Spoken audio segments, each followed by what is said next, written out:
भारत खाक करेगा ड्रैगन की सलामी स्लाइसिंग। बॉर्डर पर भारत अपना रहा है ये तगड़ी पॉलिसी।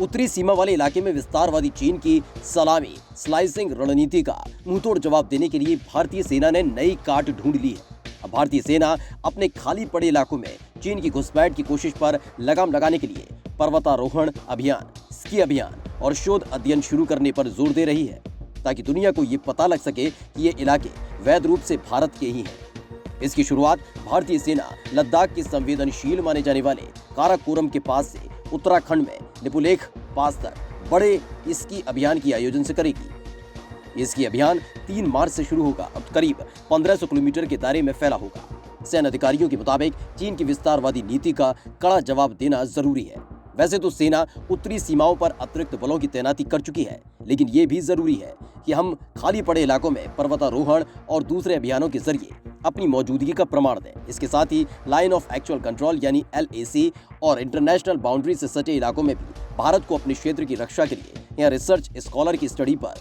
जोर देना होगा, ताकि ये शोध अंतर्राष्ट्रीय जर्नल्स में छपे। इससे न सिर्फ ये इलाके दस्तावेजों में भारत के होंगे, बल्कि जियो टैगिंग में भी मदद मिलेगी।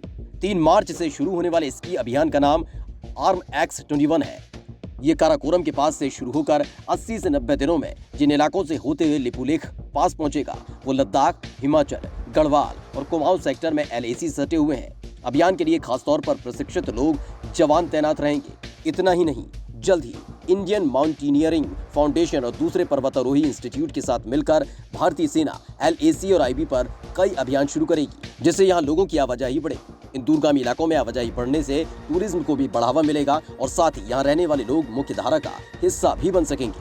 आपको बता दें कि इसके अभियान ऐसे वक्त पर शुरू हो रहा है जब भारत और चीन के सैनिक लद्दाख में 10 महीने से जारी गतिरोध को खत्म करने के लिए पीछे हटे हैं। हालांकि चीन लंबे अरसे से सलामी स्लाइसिंग रणनीति को फॉलो कर रहा है। इसके तहत वो पड़ोसी देशों के खिलाफ छोटे गुप्त सैन्य अभियान का संचालन कर रहा है, जो लंबे समय तक चलते हैं। दरअसल ये सैन्य अभियान इतने छोटे होते हैं कि इन्हें युद्ध नहीं कह सकते, लेकिन इनके परिणाम किसी युद्ध के परिणाम जैसे ही होते हैं।